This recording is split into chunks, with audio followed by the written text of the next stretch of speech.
Guys, কখনো কি ভেবে দেখেছো যে একটা গেম কতটা ভয়ঙ্কর হতে পারে? আজকের গল্পটা এমন একজন ছেলেকে নিয়ে, যে কিনা একটা সময় পড়ালেখায় খুবই ভালো ছিল, কিন্তু ফ্রি ফায়ারের নেশায় পড়ে সে তার জীবনের সব থেকে গুরুত্বপূর্ণ মুহূর্তগুলো হারিয়ে ফেলেছে। ছেলেটা কি এমন করেছিল, আর ছেলেটার ভুল কি ছিল? গাইস, বিশ্বাস করো, এই গল্পটা শোনার পর তোমার চোখের পানি তুমি ধরে রাখতেই পারবে না। তো চলো আজকের গল্পটি শুরু করি। সুহান ছিল ঢাকার মধ্যবিত্ত পরিবারের ছেলে। ক্লাস 10-এ পড়ে। পড়াশোনায় খুবই ভালো। প্রতিবার স্কুলের পরীক্ষায় প্রথম থেকে পঞ্চমের মধ্যে তার রোল থাকতো।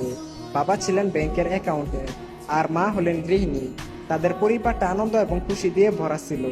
প্রতিদিনের মতো আজকেও সুহান তার স্কুলে যায়। স্কুলের বন্ধু রিয়াদ এসে বলল, দোস্ত, তুই কি ফ্রি ফায়ার খেলিস? সুহান মাথা নাড়িয়ে বলল, না বন্ধু, এই গেমটার নাম অনেক শুনেছি, কিন্তু কখনোই খেলা হয় নাই। এরপর রিয়াদ সোহানকে বলল, আরে ভাই, এই গেমটা একবার খেললে তুই যে কোন দুনিয়াতে হারিয়ে যাবি সেটা তুই নিজেই বলতে পারবি না। একবার গেমটা খেলা শুরু করলে আর কখনোই ছাড়তে পারবি না। এরপর রিয়াদ নিজের মোবাইলে গেমটা ওপেন করে সোহানকে দেখালো।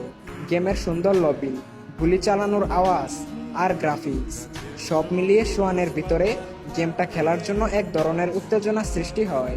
তারপর স্কুল শেষ করে বাসায় আসার পর সুহান তার বাবার মোবাইলে গেমটা ডাউনলোড করলো। এরপর থেকেই সুহান মাঝে মধ্যে ফ্রি ফায়ার গেমটা খেলতো।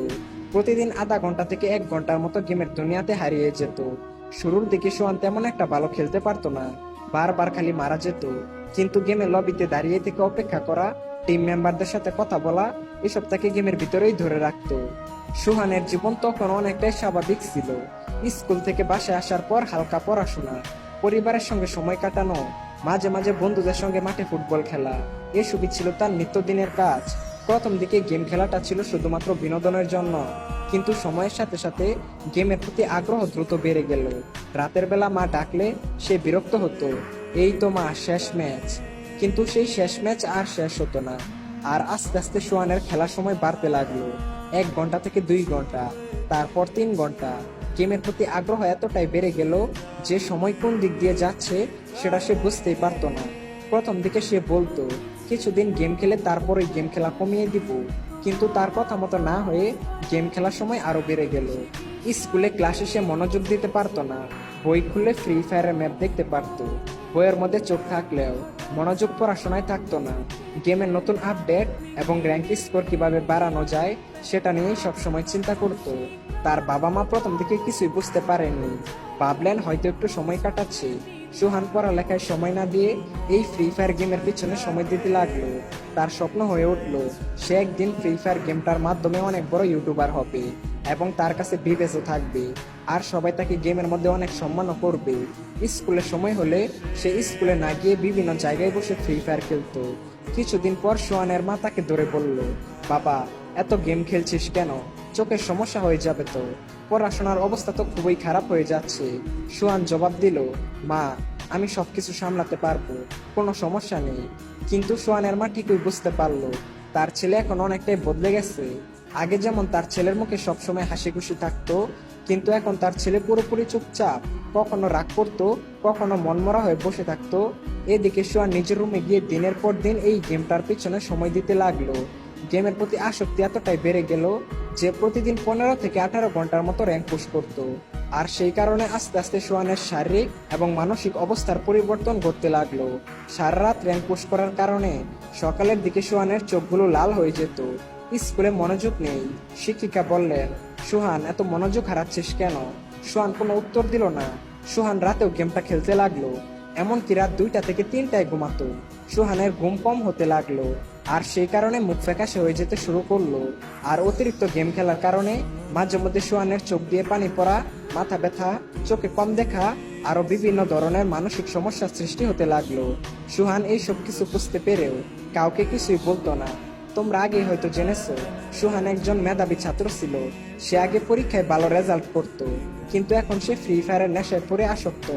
স্কুলের পরীক্ষা কাছে চলে আসলেও সোহান কোনো প্রস্তুতি নেয়নি। তার মন পড়াশোনা থেকে সরিয়ে গেমের দিকে চলে গেছে। এরপর কিছুদিন পর যখন পরীক্ষার রেজাল্ট আসে, তখন সোহানের রেজাল্ট আসলো ফেল। শিক্ষক ডাকলেন তার মা বাবাকে আর বললেন, আপনার ছেলে এখন আর পড়াশোনায় মনোযোগ দিচ্ছে না, সারাক্ষণ ক্লান্ত, মনোযোগহীন। আপনার ছেলের দিকে একটু খেয়াল রাখুন। সোহানের বাবা তার ছেলের এরকম রেজাল্ট দেখে অনেকটাই হতাশ হয়ে যায়। এরপর সোহানের বাবা তার ছেলের হাত থেকে মোবাইলটি নিয়ে বলল, আজকে থেকে তোর মোবাইল টিপা একদম বন্ধ। সোহান তার বাবাকে বলল, এটা কখনোই সম্ভব না। এরপর সোহান উল্টা তার বাবার হাত থেকে মোবাইলটি নিয়ে তার রুমের মধ্যে গিয়ে দরজা লাগিয়ে দিল। যেই সোহান এক সময় তার মা বাবাকে সম্মান করত, শ্রদ্ধা করত, সেই সোহান এই গেমের নেশায় পড়ে তার বাবার সাথে এইরকম একটা ব্যবহার করলো। সোহানের বাবা তার ছেলের এরকম আচরণ দেখেও কিছুই বলল না, কারণ সোহানের বাবা তার ছেলেকে অনেক বেশি ভালোবাসতো। কিন্তু সোহানের এরকম আচরণ দেখে সোহানের বাবার কষ্টে বুকটা ফেটে যাচ্ছিল।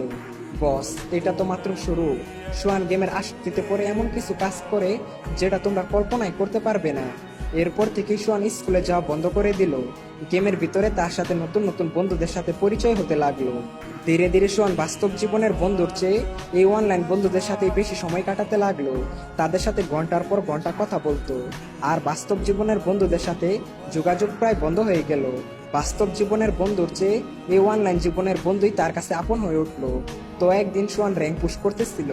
এমন সময় হঠাৎ করেই তার বাসা থেকে কারেন্ট চলে যায়। সোহান এতটাই রেগে যায় যে তার মোবাইলটি ছুঁড়ে ফেলে দেয় আর তার মাকে গিয়ে উল্টাপাল্টা কথা বলতে থাকে। সোহানের মা সবকিছু সহ্য করে যাচ্ছিল। ওহ সরি, সোহানের ব্যাপারে আরো অনেক কিছুই তোমাদেরকে বলা হয় নাই। সোহানের ভাত খাওয়ার সময় হলে সে চামচ দিয়ে ভাত খেত, এমনকি বাথরুমে গেলেও মোবাইল হাতে করে নিয়ে যেত। বাইরে ভাই, বুঝতে পারছো গেমের প্রতি কতটা আসক্ত হয়ে গেলে মানুষ এই সব কাজ করতে পারে। তখনও সোহান ডায়মন্ড কেনার বিষয়ে তেমন কিছু জানতো না। কিন্তু একদিন গেম খেলার সময় সোহানের পরিচয় হলো একজন রহস্যময় ছেলের সাথে, যার নাম ছিল হান্টার এক্স। তার কাছে ছিল সিজন 1 এবং হিপ হপ বান্ডেল। সেই গেমের মধ্যে খুবই ধনী এবং জনপ্রিয় প্লেয়ার ছিল। তো সোহান হান্টার এক্সকে জিজ্ঞেস করলো, ভাই, আপনার কাছে এত পুরাতন বান্ডেল কিভাবে আসলো?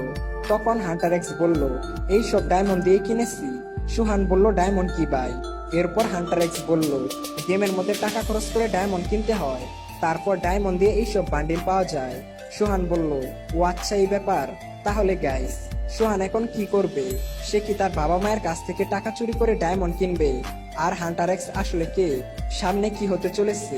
এই সমস্ত কিছু জানতে হলে চ্যানেলটা লাইক এবং সাবস্ক্রাইব করে পার্ট 2 লিখে কমেন্ট করো। আর হ্যাঁ গাইস, এই গল্পটা তোমাদের কেমন লাগলো সেটা অবশ্যই কমেন্ট করে জানিও। দেখা হচ্ছে অন্য কোনো ভিডিওতে। টেক কেয়ার, বাই বাই, আল্লাহ হাফেজ।